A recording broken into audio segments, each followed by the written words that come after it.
Hai semuanya, ketemu lagi bareng Mihu di sini. Oh iya, kali ini Mihu akan membawakan alur cerita dari film Donghua yang berjudul Battle Through the Heaven. Mihu mengingatkan sekali lagi ya bahwa konten ini full spoiler.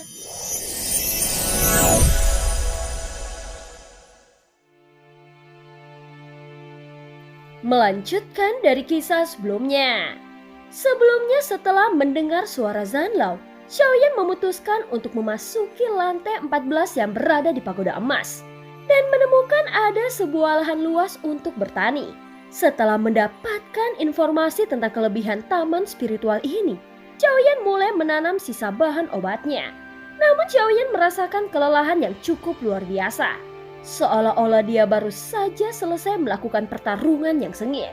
Setelah beberapa saat, Xiaoyan keluar dari pagoda emas dan membuka matanya kembali. Saat Xiaoyan sedang mengasingkan diri di dalam gua, Jin Dongming, Long Biao, Zonggu, dan Sisio mereka berempat mengalami beberapa masalah.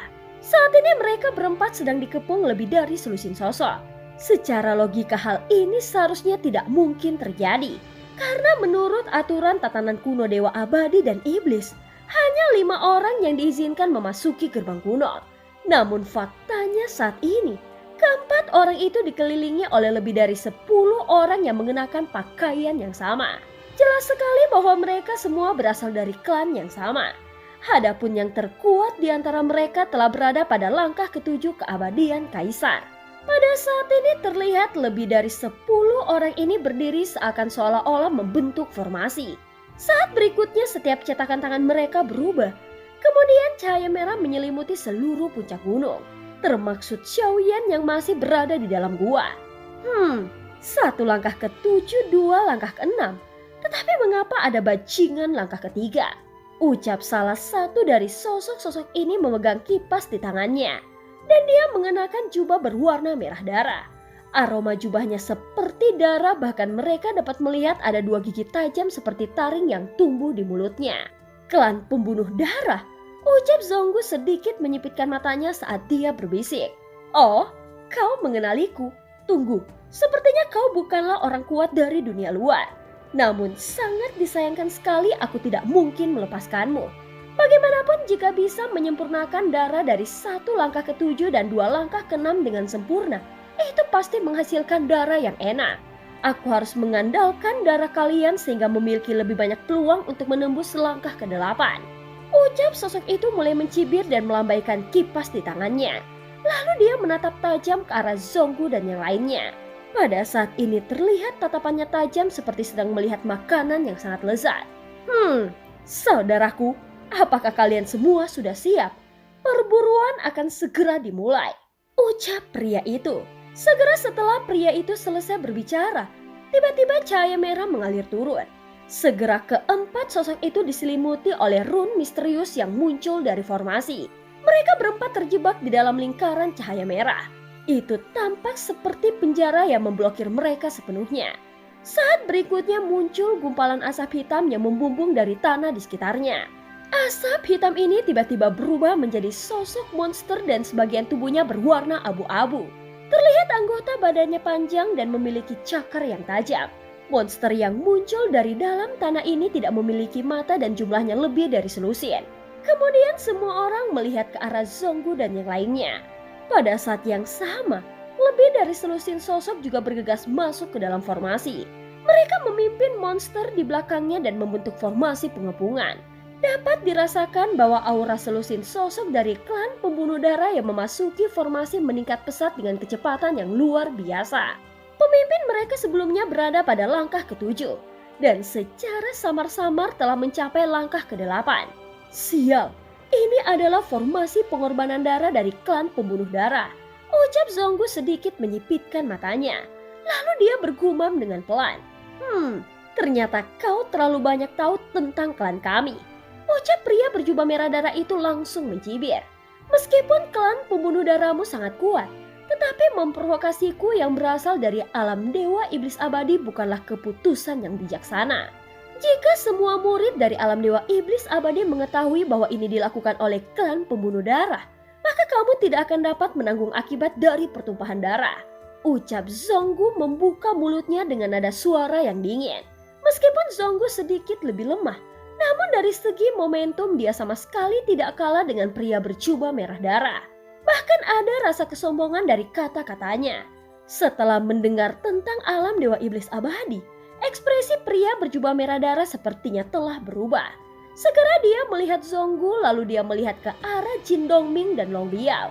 Baru saat itulah dia melihat tanda budak di leher mereka. Pria berjubah merah darah itu jelas ragu-ragu dan terlihat bahwa dia cukup takut dengan alam Dewa Iblis Abadi di dalam hatinya. Sebelumnya aku memang takut, namun kini terobosanku sudah semakin dekat. Walaupun kau murid dari alam Dewa Iblis Abadi, hari ini kau harus menjadi objek pengorbanan darahku. Dengan keberuntungan alam Dewa Iblis Abadi, maka itu dapat membantuku untuk menerobos dalam satu gerakan. Setelah berpikir sejenak, pria berjubah merah darah itu berkata dan menjilat bibirnya. Sepertinya dia melihat darah Zonggu dan yang lainnya terlihat lebih enak. Namun situasi kali ini membuatku penasaran. Bagaimana mungkin alam Dewa Iblis Abadi mengizinkan langkah ketiga memasuki gerbang ini? Tempat ini bukanlah sesuatu yang bisa dimasuki oleh langkah ketiga. Aku rasa mereka sudah mengetahui hasilnya ketika mengirim langkah ketiga ke sini. Setelah selesai berbicara, pria berjubah merah darah itu menunjukkan tatapan dingin dan tegas. Setelah mempertimbangkannya, sekarang aku telah membuat keputusan. Ayo segera lakukan. Keterlambatan hanya akan membuat perubahan yang tidak perlu. Saat suaranya keluar, lebih dari selusin sosok keluar secara tiba-tiba dengan serangan yang luar biasa. Seketika mereka menyerbu ke arah Zonggu dan yang lainnya. Saat ini Zonggu bersandar sedikit. Sementara itu Jin Dongming dan Long Biao menginjaknya dengan telapak kaki mereka. Jadilah orang pertama yang bisa keluar. Ucap Long Biao segera berbicara dengan suara yang dalam. Namun mustahil bagi mereka berdua untuk menghentikan selusin orang ini dan monster-monster itu. Tentu saja dalam situasi yang kacau ini, membunuh yang lemah terlebih dahulu adalah pilihan yang terbaik. Saat ini si Xiao terlihat tampak pucat karena dia belum sempat pulih ke kondisi puncaknya. Dengan kekuatan bertarungnya saat ini, tentu saja dia merasa tidak sanggup untuk melawan kelompok ganas ini. Saat berikutnya pria berjubah merah darah itu mengangkat tangannya dan segera lebih dari selusin monster mulai muncul. Saat monster-monster ini muncul, cakar tajam meluncur ke arah Zonggu dan si Xiao. Mereka berdua sama-sama tampak pucat dan terus melawan dengan susah payah. Saat ini pria berjubah merah darah menekan kakinya dan matanya tertuju pada Long Biao, yang merupakan orang terkuat di antara kelompok Zonggu Daozi. Dia berpikir selama Long Biao terbunuh, maka tidak ada yang perlu ditakutkan dari yang lainnya. Pria berjubah merah darah itu menembak dengan satu telapak tangannya, dan tampak semburan darah mengalir keluar seperti gelombang di udara. Itu berubah langsung menjadi telapak tangan raksasa. Saat ini lautan darah setinggi 1000 kaki melolong dengan kekuatan yang sangat mengerikan. Tentu saja kekuatan telapak tangan yang mengandung kekuatan keabadian ini tidak perlu diragukan lagi. Sementara itu sekelompok orang dari klan pembunuh darah yang mengepung sebelumnya mundur dengan cepat. Sebelum telapak tangan raksasa itu datang, telapak tangan besar itu tiba-tiba langsung menjarak ke arah Long Biao. Secara alami Long Biao juga bukanlah seorang vegetarian. Saat melihat telapak tangan itu mendekat, pupil matanya tiba-tiba menegang. Saat berikutnya pedang panjang di tangannya tiba-tiba terhunus di antara semburan cahaya keemasan. Itu jelas merupakan keterampilan bertarung yang kuat. Dan telapak tangannya yang berdarah masih dapat digunakannya untuk bertarung dengan keras. Saat pria berjubah merah darah melihat ini, kelima jarinya tiba-tiba menegang. Pada saat ini telapak tangan darah itu meledak. Kemudian kekuatan dahsyat menyelimuti sosoknya. Long Biao langsung melesat dan dia segera memuntahkan seteguk darah. Tubuhnya berlumuran darah dan darah ini terlihat sangat aneh. Itu menempel di tubuh Long Biao seperti cacing parasit. Segera tubuh Long Biao sedikit gemetar dan berubah menjadi sangat berat. Seolah-olah darah ini menyerap darah Long Biao dan perasaan ini membuatnya merasa sangat aneh.